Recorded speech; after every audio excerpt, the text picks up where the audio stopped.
Hey, everybody.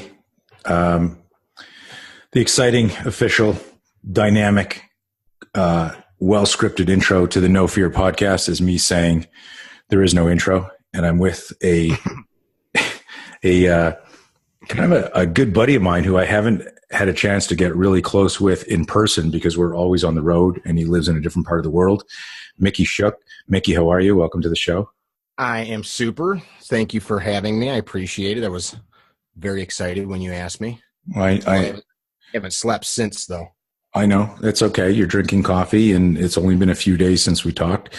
I've got an amazing list of people coming up on the show that it's crazy, from Dave Grossman to Kyle Maynard to just Kevin Ogar, like people like from CrossFit, from Jared's coming on the show. Cool. I don't know if you remember Brian Murphy. Yeah. And so the show, you've been on podcasts before, and you've got your own gig with Carrie Trainer and kicking ass with that.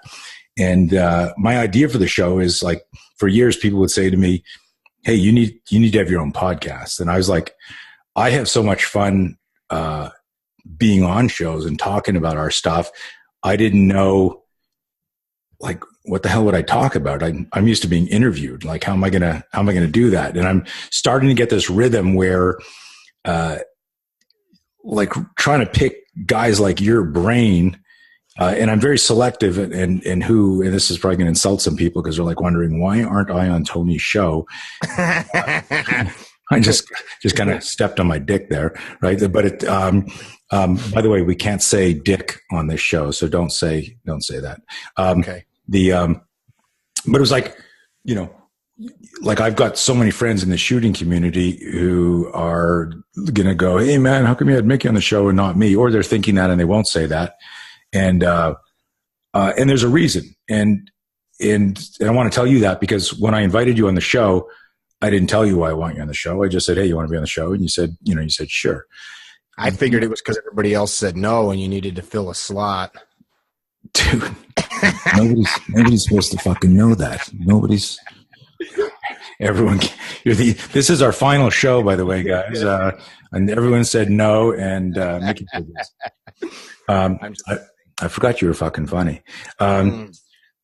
So listen, if some of my listeners will know who you are if they follow the firearms training community, because I comment and like almost all of your Instagram stuff. And if you're not following Mickey, you should get on his Instagram feed. And that was one of the reasons why I said, why do I want you on the show? There's a lot of people out there who are really good trainers, they're really good shooters, but their posts are just always about equipment or ammo or timing or, quick tips that you can get from anybody, as valid as they are. What I love about your page is you're not afraid to dance, you're not afraid to sing, you're not afraid to have fun. I never know what I'm going to, if you're on a road trip and I open up my feed, there's you doing fucking background vocals to, like some song, and you're both horrible and very good, right? At the same time, if that can, like, you can sing, and I just saw you playing guitar the other day, but you're also a world-class instructor, and you may not be the best shooter in the world, and I say that not knowing if you are or aren't. In other words, and what I mean by that is you really care about your students and you care about your message. And the reason I invited you on is, like, and I'm sure that I'll get to a bunch of other shooter friends, because I know some of the best shooters in the world, and I want to tie this to why no fear. Of course, the spelling of my show, KNOW, fear, and to be in the firearms community and teach, you need to be able to understand or address fear, both in respect for the piece of equipment you're holding in your hand, to what it's designed to do, to what most people don't think about. And something I had a conversation today with some military unit that called me up about some training, and in some of the dialogue, they asked a question like on like, hey, so why should we train with you? And I was like, because we're going to address the timeline of violence in the class, not just the violence, not just how do you get out of a headlock, how do you shoot a gun. It's how do you convert the emotional, psychological fucking danger and weaponize the flinch and get back into the fight. And so, and believe it or not, I will have some questions for you in a minute. Actually, you can go to the room for about 10 minutes. I'm just going to talk. But what I see in your posts is a concern for the safety and the critical thinking skills, and you also post a lot of stuff about awareness and life and philosophy, and that's really unique, and it's one of the reasons I think that you have a sincere audience, and I want to get you on because I wanted to talk about that. Basically, shooting aside, like your personality and your message and your method are different, and that's why I invited you on the show. So don't let me down. I will do my best. I appreciate all of the kind words. Definitely, I do my best to be myself. When you see the things that we post, people come to our class. That's the same me when we're on my couch having beers or in the back of the van, like the time you and I camped that one time in the national park. Remember? Was that? I remember waking up really sore and I couldn't find my clothes, but it was at the time. Well, that was one of the times, right? But it's the same. To me, there's so much disingenuineness. Is that a word? Disingenuineness? It can be. Okay. There's so much of that in this industry because we, as men, I think more so than anything. Side note, it's why I enjoy training women so much. They don't attach all of the ego to the tough guy stuff that goes with the training, where so many of the guys that sell and have good products attach so much of that ego to it that, like, what am I looking at? Am I looking at you showing me how big your dick is and how big your muscle is, or are you actually passing on something that could save my life or make me a better person or whatever the message is supposed to be? I hate it. Yeah, it's interesting. Who was I talking to the other day that, it was my podcast with Logan from Deuce Gym, where he said he pretty much hates the fitness industry, just really low, but he's of course in it. And I don't hate the industry. I don't mean to cut you off. I don't hate the industry. I just don't, right. I just like that uber ego thing that just happens. I get that. Yeah. I get that. Hang on a sec. One of my staff is doing cleans in the gym. And he's dropping the weights. So my room is shaking. And hang on a second. This is classic. Stop dropping the weights. We're recording. Hopefully, you probably can't even pick it up here, but it's the gym is right next to my office. So, but anyways. Is that what making your microphone shake? Is it the weights, or are you pushing? I'm in California. We're having a perpetual earthquake here. No, it's on it's a hanging rack, kind of like yours, but I'm on a stand-up desk that it's not a fixed desk, so it goes up and down. So if I lean on it, I tend to have my elbows on it like I'm standing at a bar waiting for a drink. I love one. Yeah. So yeah, I mean, let's not spend a lot of time talking about egos and industry and all that, because, if you don't think, like, I like talking about self-awareness, that if we don't understand our own, bigotry, biases, ego, prejudices, whatever, then that impacts our self-awareness in a safety sense, but also in an evolution, self-actualization sense. Like, if I don't know that I don't like certain types of food or certain types of people or certain types of movies, but I know, but I don't, right? That'll affect what I see, what I taste, who I talk to. Sure. And it's kind of a deep thing that I know you've written, spoken a little bit about self-awareness lately, but I wanted to jump in because I want to keep these shows tight and a little bit shorter so people can listen to them quickly and kind of get inspired. You had an experience when you were younger that happened to a friend of your family's. Mm-hmm. I don't know how much you want to talk about that, but like that is part of your compassion and passion and intensity is obviously fueled by the incident that happened to your sister's friend, correct? That's right. Yeah. So most listeners won't know what we're talking about. So I'm kind of setting you up to share to whatever degree what happened and then how did that impact you and fuel you as far as learning, personal defense skills? Sure. Personally, I don't have a big issue talking about it, but I don't want to use the law. I get it. You're not, nobody's trying to exploit it. No. I'm making sure listeners understand, like people oftentimes take a story like I'm about to tell, and then it's like, because of that, now I am who I am. That's not the case. But quick breakdown. I'm the oldest boy of 11 children. I have 2 older sisters, and the rest of the kids are younger. My father was a minister. We live in Chicagoland. So our house was always full of people. All the siblings had friends. So there was always different kids coming and going. And one of my older sisters, who I'm very close with, she now lives in Northern California up in Sonoma. Nice. So anyway, one of her best friends who was in my grade as a kid, actually she was the grade between my sister and I. She spent every holiday with us, weekend, evening, after school. And so we grew up together. Everybody had a friend like that, right? That was like an adopted sibling.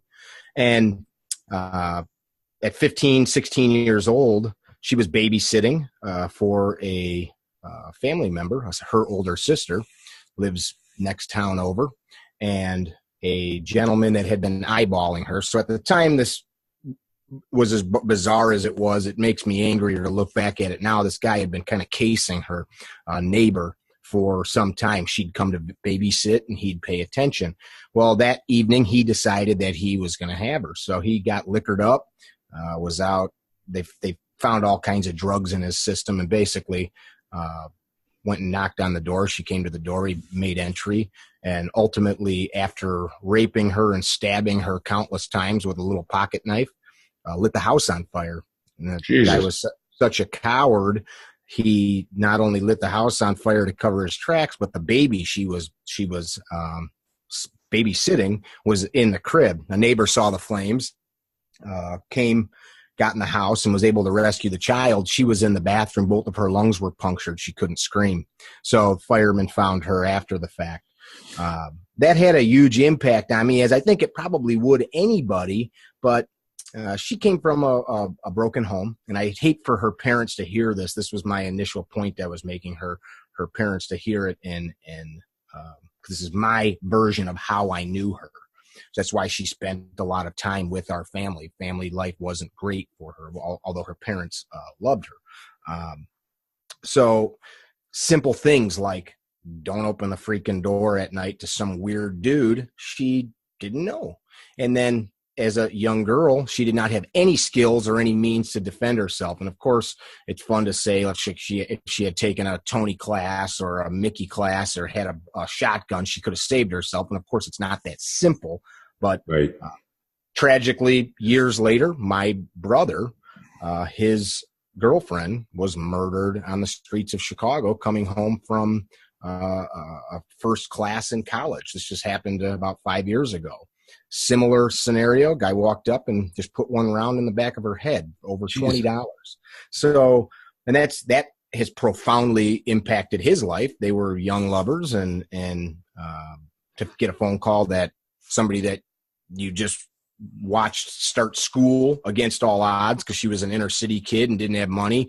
The president, Obama at the time, actually had her at a news conference because she got such good grades. She got these scholarships to go to school. Anyway, life snuffed out by some scumbag that got $20 out of a 19-year-old girl's purse.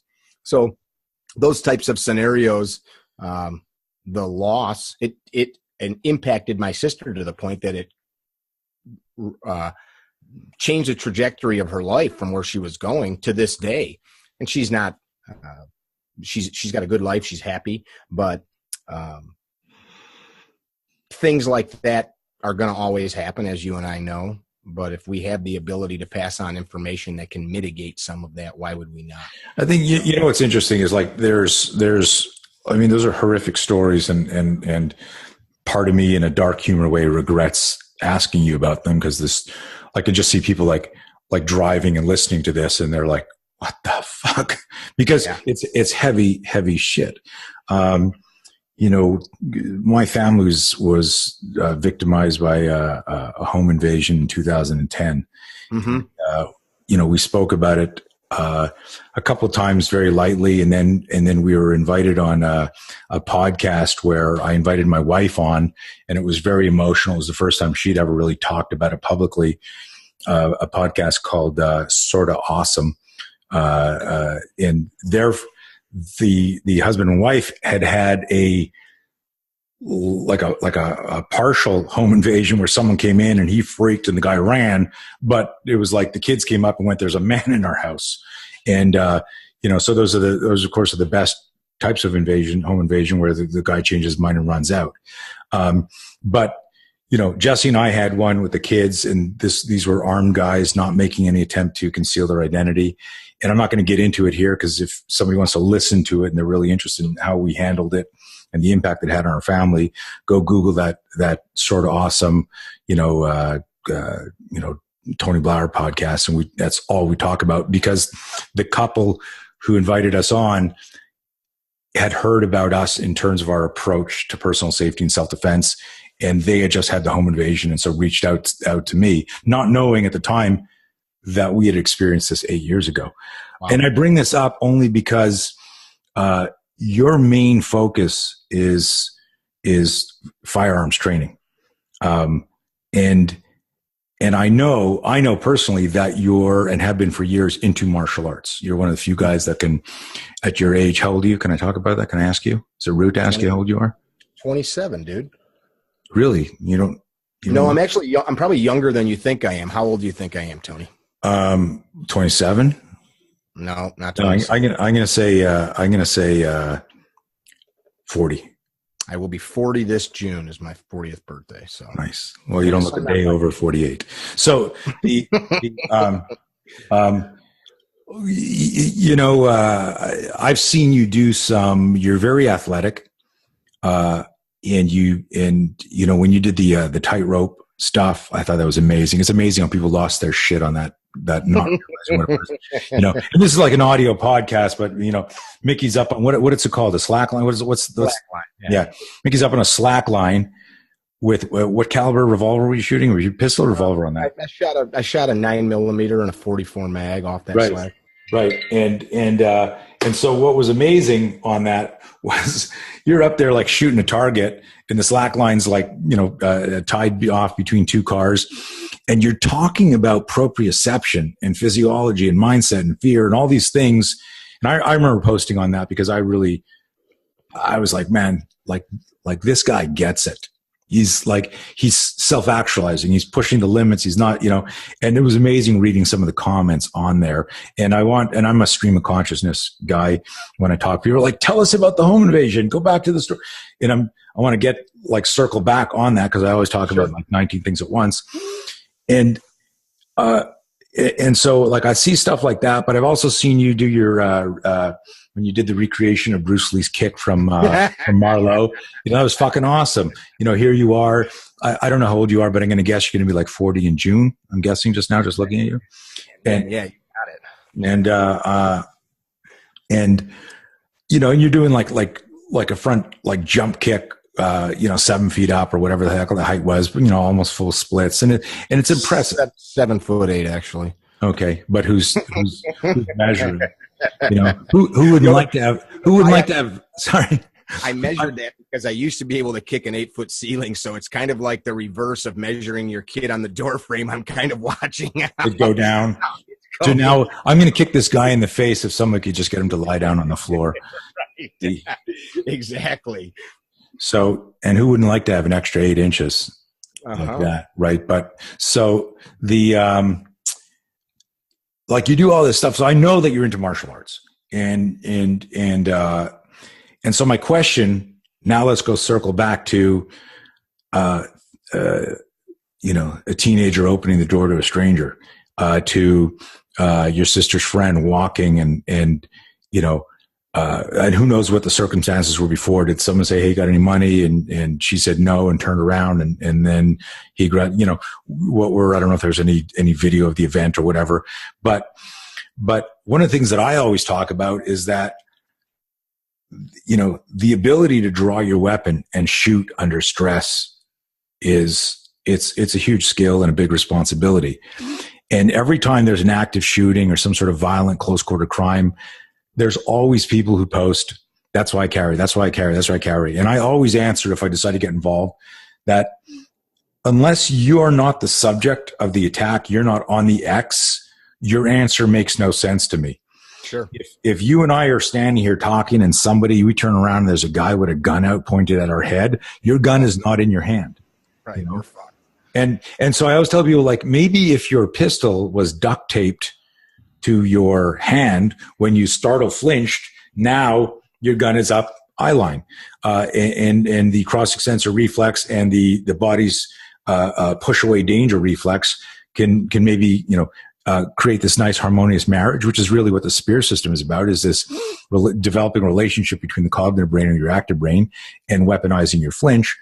But this is the area when we talk about shooting, and in the context of self-defense, most of the examples that people talk about, even if the person was armed, there's a pretty solid chance that wouldn't have made a difference at that moment. Couple things I'll mention here. So I use firearms as a way to help people understand themselves. So while somebody could say that the firearm is my tool, you and I think anybody that spends a lot of time around combatives or martial arts will understand that we are the tool, right? Right. So not to be corny and paraphrase Steinbeck or any of that. The point you just made of folks looking at these shooting videos, I just posted one the other day and there was 50 comments. That's why I have my blaster. I just smoked and blah, blah, blah. That is telling of the people that are walking around with guns. It's telling not just people walking around with guns, but the average man that never thinks beyond what's just in front of him, which is back to my first point of the ego. I wasn't trying to indicate it like the industry-wide, but human-wide. So we can't learn about ourselves if we are too arrogant or ignorant to demask and just see for what we are. So I have a niche that some people don't like it, but it's what I do, and I use the gun to help people pull the mask away. So nice. To your question of that person on the street, why were you caught with a gun in a position like that to begin with? And of course we all can be caught. You walk through the grocery store and your buddy comes up and grabs you and you think, "Oh shit, I didn't even see him," right? This happens to all of us. But knowing it happens, should we not strive to have it not happen? Everybody, if you drive long enough, will probably get into a car accident, yet I still will strive not to get into a car accident. So I think a lot of times people brush that aside. Like, it's eventually you're going to be in condition white and the bad guy's going to get you. Well, not if I'm consciously making an effort not to be that guy getting caught. And I kind of hate the notion of, I said it's the second time I've used hate in this podcast. I apologize. I despise the notion of it's cell phone's fault. I think you posted something on this the other day, but it's humans. I say human like Y-O-O. Right. Human nature, right? The H is silent. Yeah. At some point, people were throwing pieces of gravel on the ground. Poking holes in the mud, being distracted, in the saber-toothed tiger got him. It's a human issue, not a telephone issue. It's not a distraction issue. It's what we choose to program ourselves to do. And if some people want to be distracted all day, that's okay by me. It's funny because this is, you kind of triggered a memory that popped in my head where when I was, I've been teaching self-defense since 1979. And I just remembered a conversation I had in a class in the 80s where I said to a woman where she had let her unconscious political agenda influence her answer and how she received the information. And so, there was this political agenda. It's always, again, it's humans, or as I like to say, or other people on the planet Earth who know how to speak like to say humans. I said, listen. Basically, I'd given her like some strategies. One of the strategies that I teach in our women's classes is I call the promiscuous strategy. That attempted rape, is a crime of power and dominance, and that if you can get inside the bad guy's OODA loop, if you can fuck him up psychologically, you can create a moment of disconnect and hesitation, which may be your window for action. And so we get really behaviorally and psychologically involved in the training. It's not, we always talk about, when people are always talking about get left to bang, left to ambush, and then all the training is on the right of bang, right of ambush. Everyone says situational awareness. Let me show you how to get out of a headlock, right? And it goes from like you get it, right? And so our whole thing is like this timeline of violence that if I whiteboarded, I was walking, I had like every victim of violence who lived to tell the tale said they had a bad feeling before the attack. Every single fucking one of them. So if you create a little chronology of all these pre-contact indicators, there's like tons of things. So I broke this down into like big picture: detect and avoid, defuse and de-escalate, and a push comes to shove, defend. And if you look at it, the actual sucker punch, stab, grab the hair, pull you into a car, whatever the attack was, happens on D3. There's all this D1, D2 timeline that occurs that most people never talk about or teach about. And so it's a fascinating thing to me, because, when you talk about, hey, like you can drive long enough, there's a good chance that you're going to get rear-ended. You're going to get hit you're going to bump into somebody. Something's going to happen. You're distracted, whatever. But you don't go out there hoping it happens to get it over with. And you don't go out there. You try to always avert it and avoid it. Mm-hmm. I go a philosophical step further, and I want to tie this into this woman in the 80s, where I said, listen, at the moment something's happening, if you're in denial going, why me? I thought I was situationally aware. My street is safe. I pay taxes. This shouldn't happen. Where are the police? While you're thinking anything other than immediate action, you're putting yourself in more danger. You're giving the bad guy more time to respond. If you don't accept that there's good and bad in the world, and you don't, educate yourself even ever so slightly on things you can do and say and how to move, you put yourself, your family in more jeopardy just because of denial. Mm-hmm. And it's an interesting thing. So I would take things a bit further, where there was this woman in the class, so back to the 80s, and her unconscious political perspective is like, at first it started off was like, it's not right that there's violence. And I go, yeah, I get that. And she goes, and then it's like, 15 minutes later, we're talking about something else. And she goes, and I said, listen, at this point here, this is where you're going to stick your thumb in this guy's eye. Here's where you're going to bite his nose. Here's where you're going to hit him with that phone by the side of the bed. Oh, you got a pen and paper, pick up that pen and stab it on. And now she's like, and she's in a whole class, like 20 women there. And she's like mortified, going like, this person was probably abused as a child. They suffered as a child. And I'm going, excuse me, ma'am, unless you've got a fucking time machine where you can go back and rescue this kid right now, 18 years later, he's a serial killer. He's a serial rapist. And now this is about predator versus prey. Like, leave your politics out of this. A very acute problem. Yeah. And so, it's interesting. I'm sure you've come across people like that. And what it does is this comes back to our self-awareness talk, where this person had signed up and paid for a self-defense course, but her unconscious bias didn't allow her to absorb the information that would make her safer. Sure. And move forward. And one of the things she said was, the promiscuous strategy I was talking about before. So I said, listen, let's say you're out on a date, and all of a sudden, you invited this guy to your house. It's the second date, and you're making him dinner, and blah, blah, blah, blah, blah. And I'm sure I'll get in trouble for saying that, right, in this day and age, right? Like, hashtag me too. Like, why was she making him dinner? I'm unfollowing you. Please do. And so I say, like, you're making dinner, and then all of a sudden the guy's on you. He's pinned you. He's grabbed you. I said, this is where the promiscuous strategy would come in. This is where you look at the guy and go, like, hey, whoa, slow down. Do you want to bang me on the kitchen table here? You want to do it on the floor? I'm pretty kinky. Let's do it. And I guarantee if it's a true rape, which is psychologically a crime of power and dominance, that if you take control, that grip on your wrist, on your hair, on your throat is going to change. And then if you start to take control, like the dancer taking control of the waltz, you're going to be open for a headbutt, a knee, an eye gouge, an improvised weapon, and what have you. Sure. And this woman, the same woman, said, did you just say that I should come on to the guy that's trying to rape me? I go, yeah, you should French kiss the guy and get right in his face. And then you want to live, or do you want to be right? Right.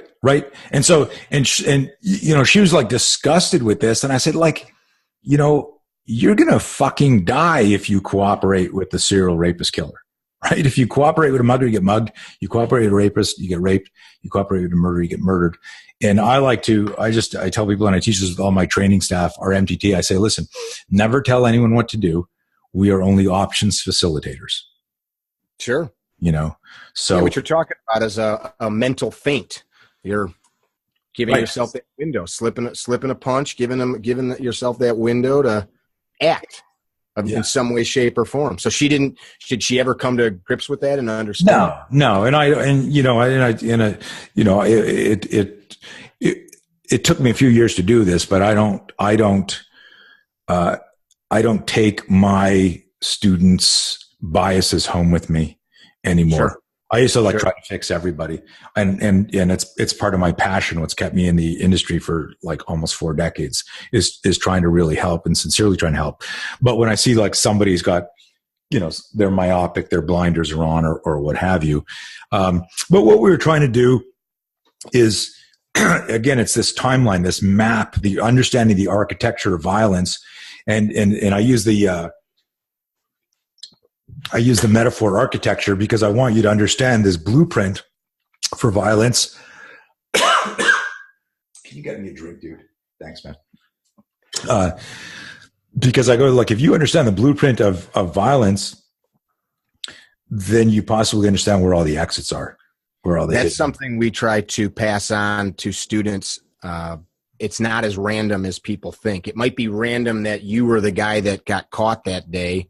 Right. You wrong position, but to that violent felon, most of them, the other part of my story, I grew up with a set of very loving Christian parents. Dad was a minister, I said, but there's a number of kids I grew up with. Some of them are still in prison. One of them robbed multiple banks. Wow.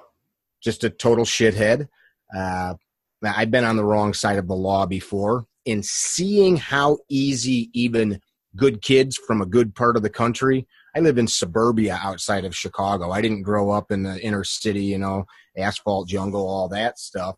But seeing good kids with decent parents, even some that went to private schools that are committing home invasions, dealing drugs, robbing banks, it's very easy for human beings to do very bad things. You don't need to be conditioned in the ghetto to be that guy. So that's what I try to pass on, that your architecture there is right. a reason to that person doing it. It's that guy didn't just get out of his car and decide at that last second that he's going to come and mug you and take your wallet at the ATM. That person has probably done it many times, and they know exactly what they're fucking doing, just like I do when I hunt deer or pigs. Right. So if I were not trained and I were listening to this podcast, what my head is screaming at right now is like, tell me something that'll help me like avert that. Do you in your classes, is there anything you can share with listeners on, it's a given. Okay. This person, like, you don't start off doing home invasions, you build to that. Right. And it might be your first one, but you were a bad guy before that day. It wasn't like you were like a fucking angel on Friday and Saturday you became a criminal. So, in terms of avoidance strategies or tips, is there anything you can share with people? So here's kind of my thought process on that. Everybody wants the silver bullet, right? The do this and all will be well.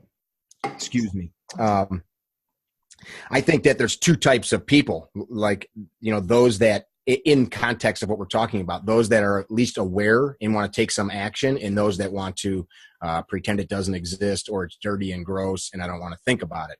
I've got a family member that actually left a party one time because they realized that we had an AK-47 in our house. It wasn't in the kitchen. It was locked up in the gun safe, but her son said, "Hey, Uncle Mickey's got an AK-47." And she took her family and left because she is that opposed to weapons. It was shortly after a mass shooting. And so it just, that was her reaction to it. So to talk to her about this stuff, not just like we were just talking about, her mind is made up to it. So the student, I think, has to begin to open their mind up, which I come back to the same thing over and over again, this is in our class. What do you want? That's the first thing I talk to our students. What do you want? Why are you here? And for the most part, it's, I want to be safer. I want to protect my family. I want to be a better protector of my home. But what does that really mean? So we start kind of digging into that, and then we dissect the problems. What problems exist? So really, it's becoming aware. If the number one thing, if I want to be safer, I want to be aware of what exists, not spatially aware. I said in a post the other day, I can be aware of Tony sticking a pen in my eye. I can be aware of backing his car over me. I'm aware of it, but what the fuck does that mean? So, and that's one of those things that I think is regurgitated so often in the training community. Well, you got to be more aware. Well, that doesn't mean anything. Sadly, our friend that was murdered, I'm sure, was well aware of what was happening to her. Right. So understand the problem. Quick side story. You told the story about the woman in your class. One of the things I do is lobby for Second Amendment rights. So in the state of Illinois here, I run a non-for-profit for concealed carry.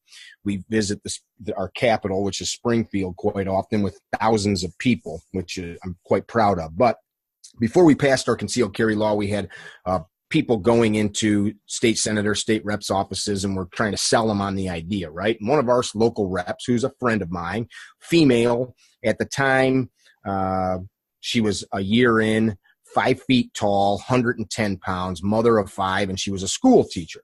So I'm in her office with 2 other men, and she says, I can't have these guns because it's just, it's scary to me. I just don't think people should be able to have them. So I don't want to say her name, but I said, like, if I closed the door to her office, and I know her, so I was okay doing this. We're in the state capitol. And I said, so look, it's me, Matt, and Eric here in your office. We're going to rape you, kill you, have our way with you, chop you up in little pieces, jump you out the window. She's like, I just don't think I could shoot you. I don't know if I have it in me. So then door's still closed. I said, okay, you got 5 kids. I know that. And she's like, I saw her face kind of go ashen because she didn't even want to hear it, like as a mother. I said, all right, now your 5 kids are here. They're down here for mommy, bring your kids to work day.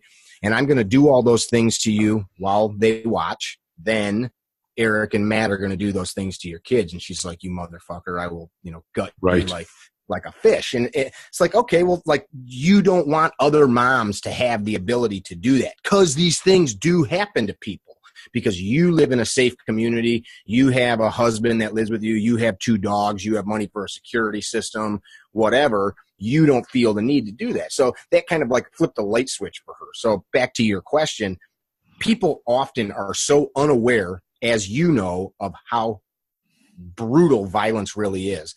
So I try to tell people, become aware of that, and it will change what information you go seek.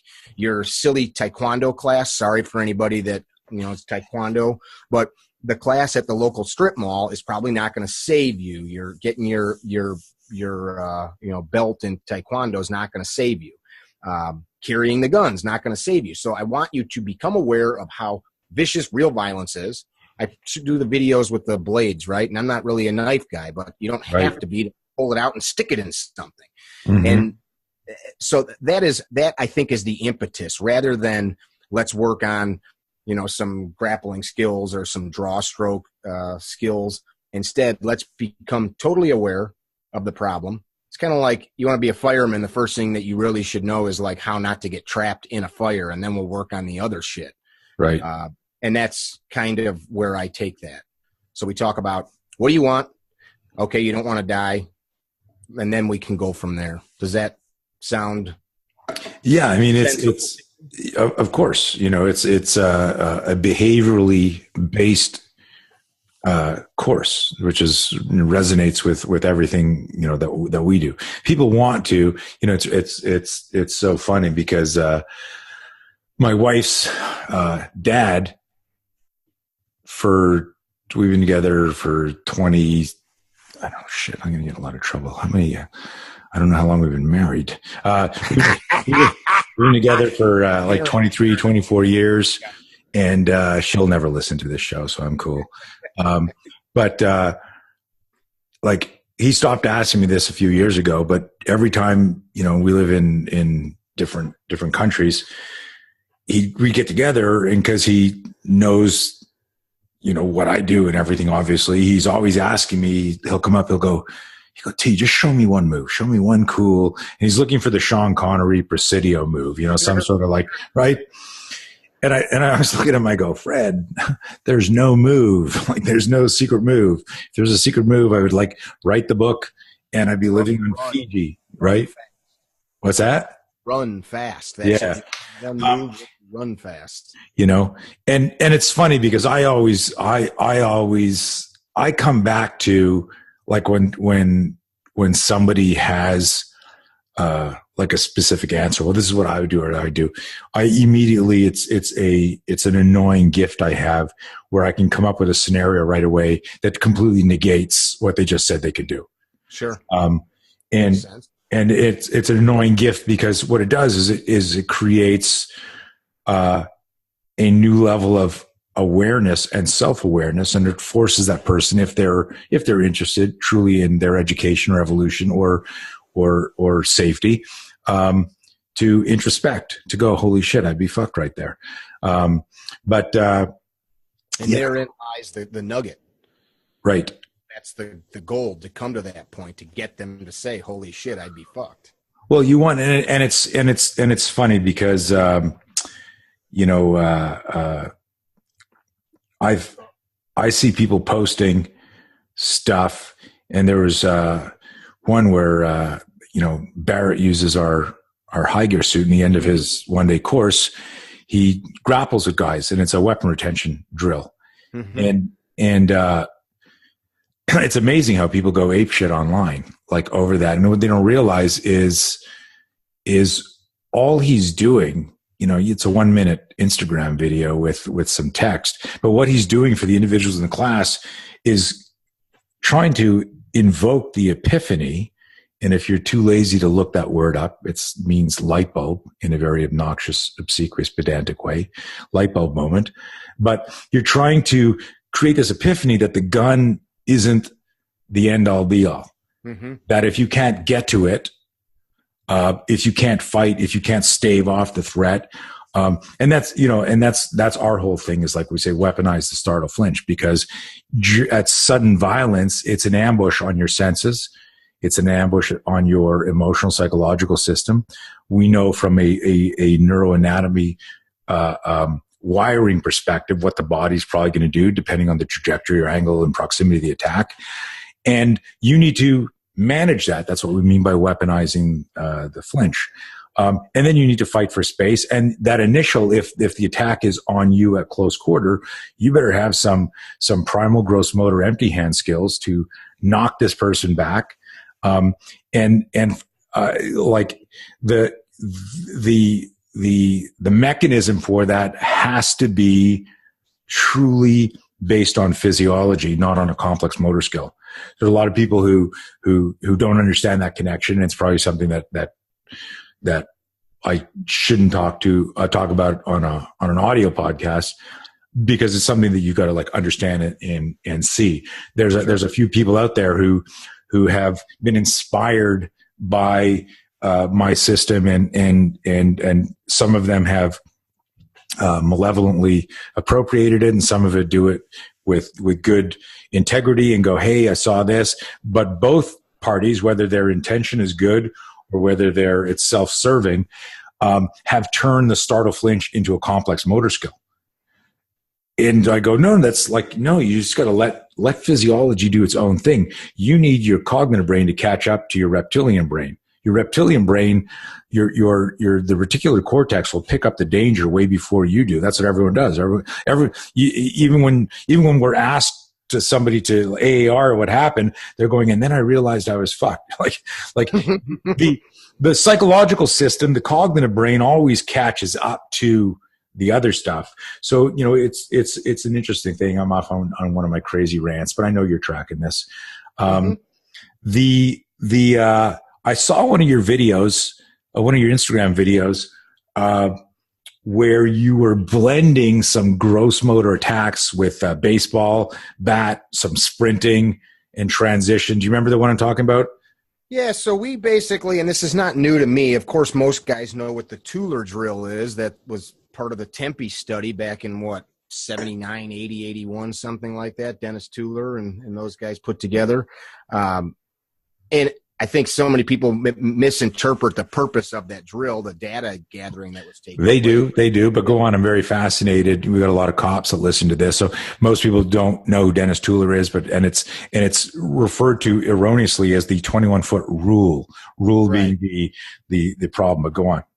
And so what we try to do in class is we're not recreating that, but it's, again, we are exposing the student to what their skill level will allow them to do in a totally controlled environment where nobody's going to kill them. So, if you can't do it here, how are you going to do it when two dudes are knocking your teeth in with a pipe? So we'll run a drill. I use a rubber dummy from Rubber Dummies, one of our good sponsors, baseball bat, a stick, axe, whatever.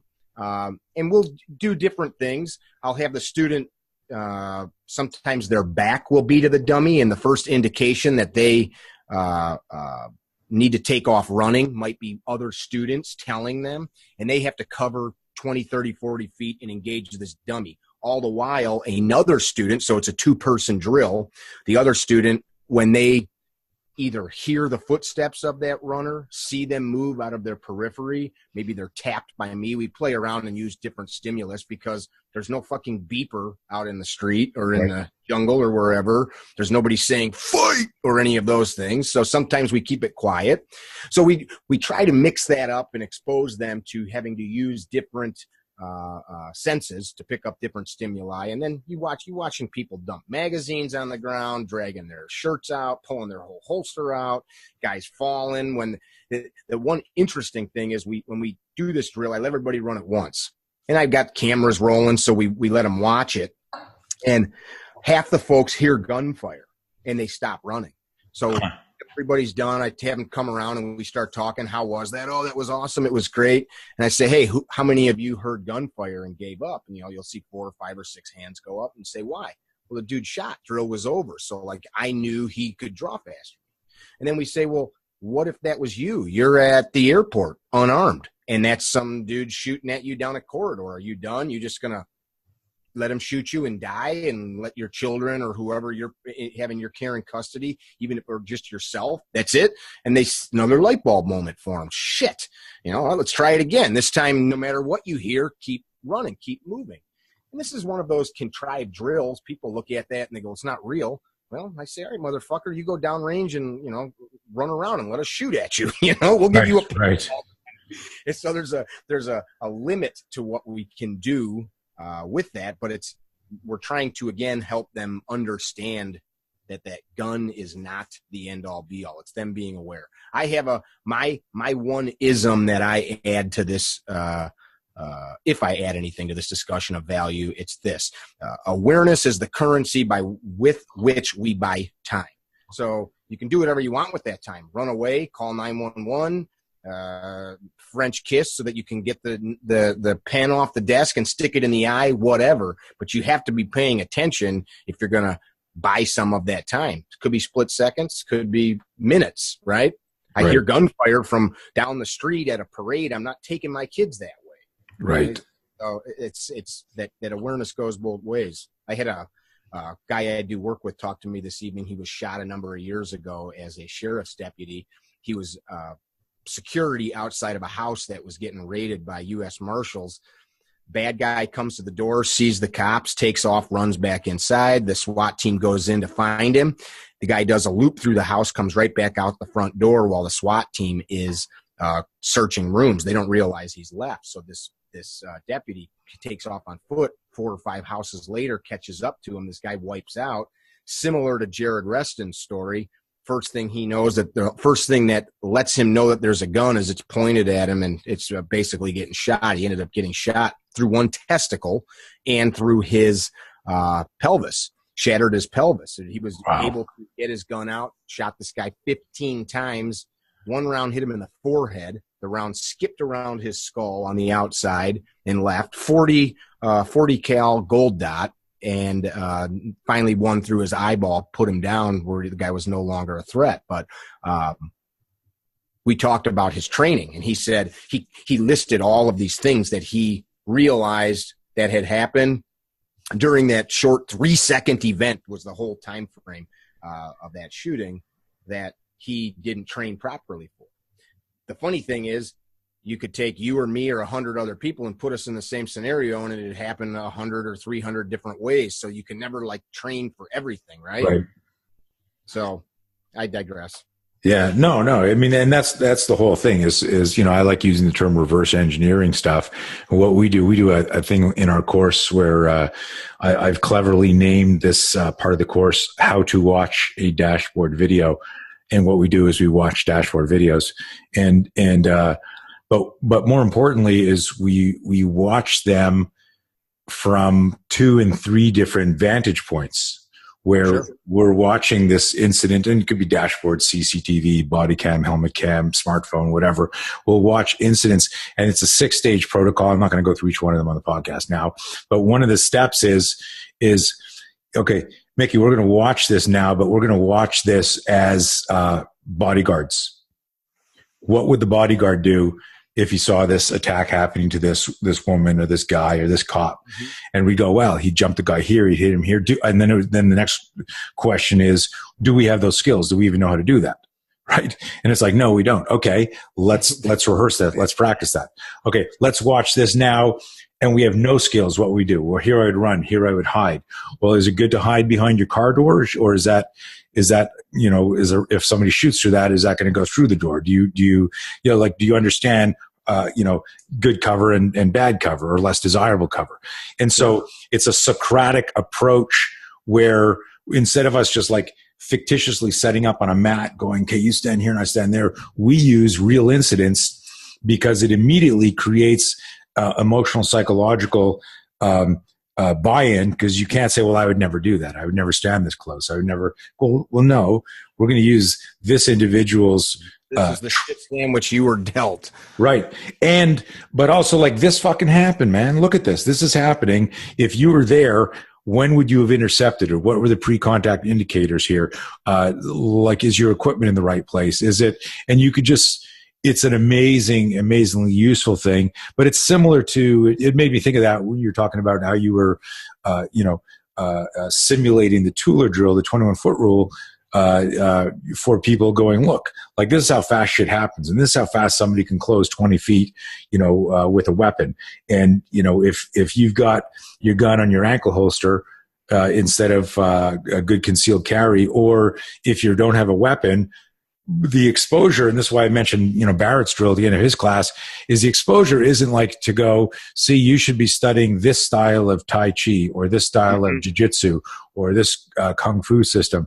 It's hey, there is much more to self-defense than being able to hit a target at 5 or 10 or 15 yards, or how fast you can get your gun out.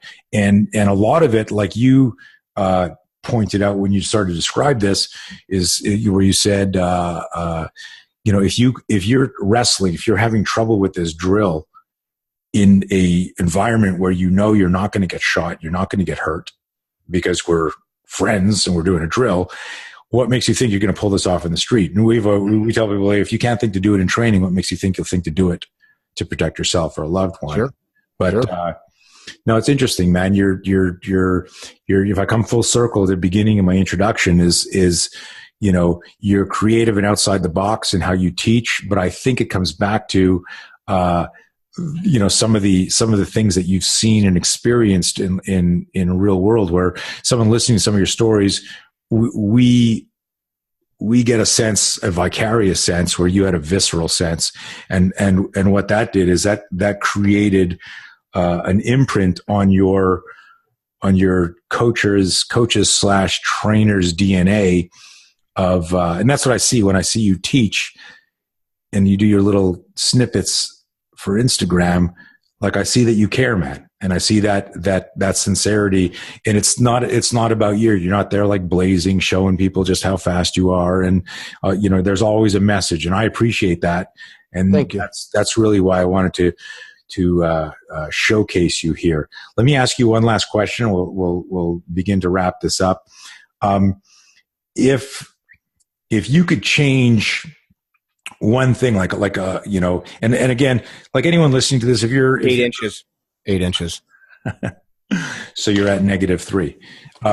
So the I don't know that we can. I'm not editing any of this shit. Don't. So the if there was one, and I don't want it to be like one piece of advice, like, hey, we're the king of the mountain and we're going to offer everybody advice. That's not what I mean by this. But if there was one thing that you could share with people who want to learn, they want to learn about firearms and self-protection, and something like just some thought or a couple of thoughts on that approach and demystification, and then how do people learn more about you? So talking purely from a mechanical standpoint, taking all of the philosophical mumbo jumbo out of it, I think Bianchi, owner of Bianchi holsters, a lot of people don't know who he was. John Bianchi was a champion shooter, police officer, I believe veteran as well. John had a great saying: one gun, one holster all the time. And I believe that still might be Bianchi's motto. I don't think I own one of their holsters, but it makes perfect sense. And it's right. Like, I'd rather have one good punch than practice 50 of them and not be proficient. Get a well-known gun that is proven, get a solid holster, and learn how to use it. Screw going out and buying a bunch of gear. Buy a single gun, learn how to use it. Don't go down the path of trying to find the golden arrow or silver bullet and think that that's going to fix you. The way is in the study. It's not in the tool. So I think that is a big problem for a lot of new shooters. They think if I buy more stuff, more expensive stuff, add-ons, that will somehow make them safer. And in reality, if they took that money and went to more classes and bought more ammo, but that comes back to an ego thing. I say this to the point of ad nauseum with people, because that's where all of our problems stem from. I can't arrive at that conclusion of needing less shit because it's sexy to have a bigger pile of guns and cooler gadgets and whiz-bang things that I can bolt onto them. Only a fool would do all of that if there was something better out there. Nobody wants to look at it that simply. So I think that's from a pure mechanical, physical. No, it makes sense. And I, intuitively, I have several weapons, but I know that, if someone said, "Oh shit," gunfight, I know which gun I want to grab. Like that's the one I use, almost exclusively. And just because I work my ass off, I can afford to buy a couple other things that I think are cool to have and look at. There's nothing wrong with that. There's nothing wrong with that. I mean, I own more than my fair share of weapons and cool stuff. But if, to your question, how does somebody starting out, what should they do? Invest in a solid weapon and then go get training. I have a story I tell students. I don't golf. I don't know how to golf, but I had a friend that was a pro golfer and he was going to take me golfing, and I thought I would not show up and look foolish. So my brother gave me a set of golf clubs, some old set he had banged up. And I went to the driving range and I bought like whatever the biggest bucket of balls was. And after about 45 minutes, my guts are hurting. My back because all I'm trying to do is crush the ball. And I've never had one lesson. I've never golfed a day in my life. but I was smart enough to know if it hurts this bad, I'm probably doing something wrong. And the balls are slicing all over and, going off the roof of the driving range shed. So I said, okay, I'm wasting my energy here, and I'm going to teach myself a bunch of bad habits. My friend saying likes to say, most people don't know what they don't know. And that's back to freaking ego. I told my wife over our Christmas break, we were having some wine sitting by the fire. And I said, selfishly, if I could have one thing, we have a healthy family. We have enough money to pay our bills. The kids are doing well. We have a good marriage. So if I could have like one thing for myself, it would be to go stand in front of the mirror naked. And this is not perverted, and see myself for exactly what I am. No, no matter how hard we try to strip masks off, there's still something there, always veiling what is really there. And I think to some people, they hear that and say, what the hell is he talking about? And at 15 years ago, I wouldn't have known what 40-year-old Mickey was talking about. 25-year-old Mickey would have said, shut up, give me another can of Miller Lite. But that for me is my journey, because how can we improve if we cannot see what is? Just like, how can we come up with a solution to violence if we don't know what problem is in front of us? The analogy there makes sense to me. I don't know if it does to the listeners. Well, it depends on the age of the listener, right? I just turned 57, and I was talking to my boy. You look good for 50. Yesterday. Thank you. Are you hitting on me?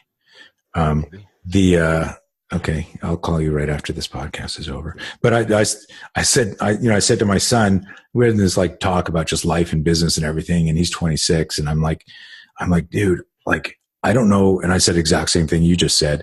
I don't know if this is making any sense to you, but it's so clear to me. But probably at 26, because the cliche is, I wish I had known. I said to him, I wish I knew what I'm telling you when I was your age, starting out. And I didn't have a mentor, and I didn't have, somebody sharing life and business experience like that. But then I have enough detached awareness to go, I wonder if I would have cared at 25. Like, I know exactly what I'm doing. Thank you, old man. Right? Oh, I said that so much. Yeah. So it's interesting, but I think things are changing in the world in many ways horribly, and in other ways in a positive way. I mean, who knows? Hopefully the pendulum will slide back, but I think people will get that, to be able to look at yourself,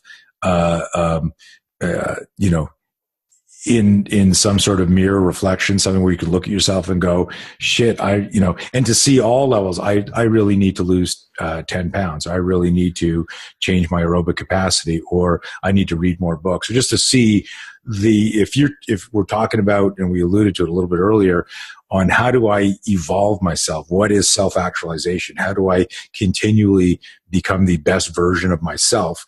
It's critical thinking, and it's that self, that introspective process that I think most people don't want to look that deeply at themselves. Mm-hmm. And sometimes. What's just that? I think it because it can cause pain. Just like I don't want to lift weights because it hurts, or I don't want to jog because it hurts. It's a different kind of pain. I wanted to add something to that. I don't want to see this person out of just wanting to know. It's not just curiosity. It comes back to why we're talking today. If the whole purpose of doing all of this stuff, the whole reason you would go study with Tony or come to see me or go to any instructor is because you want to prolong your life, which ultimately I would assume is to enrich it in some way, because you want to be here longer. You want to do more. You want to see your grandkids, get the retirement home on the beach, whatever. You must be alive to do that. So shouldn't I also, on that same thread, be healthy mentally and physically? Should I not also? It just seems to go hand in hand to me, or to too many people. Like, we get the crusty old warrior that the Clint Eastwood and the what's the movie he just did, Gran Torino, where he was that angry, embittered old vet. And I know it was a character, but we all know that guy because he only developed the one facet of his life. He could use violence to protect his physical life, but the rest of him was not at all evolved, as you said. So then what's the purpose? Now you're just a prick. Right. you're alive, but you're a prick. So then what value? Right. That's the part that those are the things I think about. No, I dig it. And it resonates with, when I talk about self-defense, you can see, the people that see it as just a physical act. And I'm always saying, hey, self-defense is defense of the self. That means fitness, emotional fitness, nutrition, understanding inflammation and diet and good foods. And that's all self-defense. Like, who cares? Oh, you can get out of a headlock, but but look at your cholesterol level, whatever it is, anyways.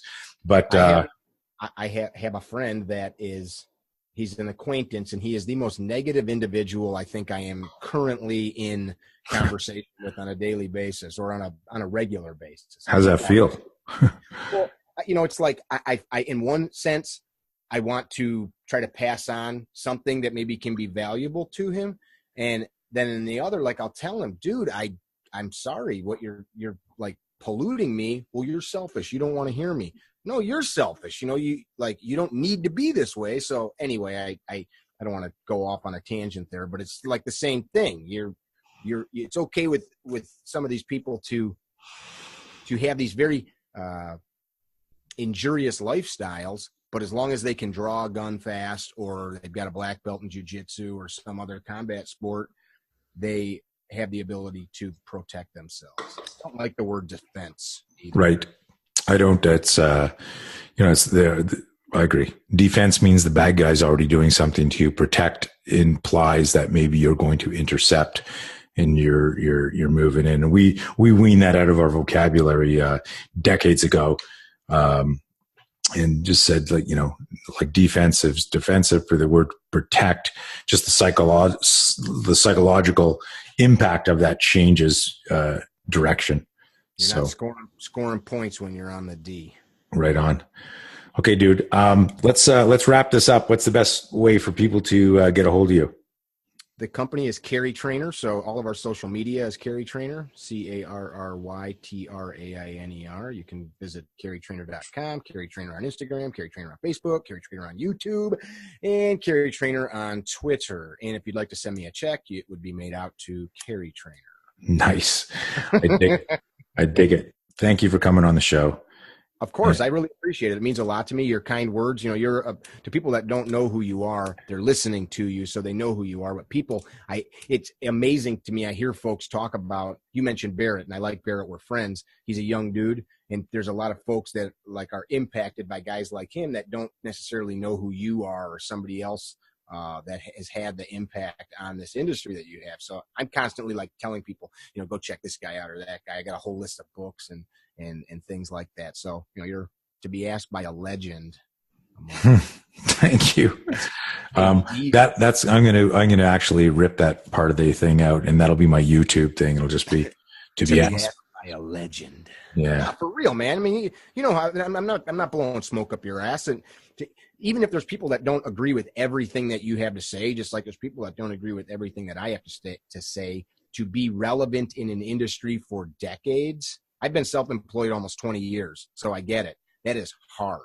And an industry like this chews people up and spits them out. Like, you've seen people come and go over and over, I'm sure. Guys that for a minute were on top of the world, and then they, for whatever reason, couldn't stay there. And I don't want to be on top of the world. I just want to make a living and help people, which I think is one of the things you're doing. But I appreciate it. It means a ton to me that somebody of your stature, caliber, and background would ask me to be on. So thank you. Cool. Thank you, man. I appreciate that. And listen, if those of you listening out here, if you're interested, Mickey travels the country teaching. He's got a whole calendar. There's these crazy tours all over the place. And if you're new, intermediate, or advanced, get to his class. You'll have a lot of fun. Start off watching getting his Instagram feed because lots of entertainment, lots of education there, and then go from there. He's very responsive online, which I respect. There's a lot of guys who, have built up their Instagram feed, but they do not read any comments or get on there. And I think like if you're genuinely trying to help people, I'm on. It's the way I connect. You do the same thing, that we're in there, and some people need to be blocked, and some people, you just gotta ignore it. But there's like legit conversations in there, and I think they're really valuable. So I think it's cool you do that. I feel that it is it's a sin if you have the ability to pass on some information, whatever it might be. We all have something. I am no guru in this business. There's men with lots of experience far beyond mine. I just have a way of connecting with a certain genre of people. If you're looking for the Green Beret or SWAT cop to wow you, I'm not that guy. If you want to do the splits and sing Beatles tunes on the range, maybe go out for drinks later and take some selfies with me, that is something I can do with you. Nice. Okay, man, you be safe, and I will see you on the road and speak to you soon. Yes, sir. Be well. Peace out. Love you. Love you too. Speak to you soon, man. Bye.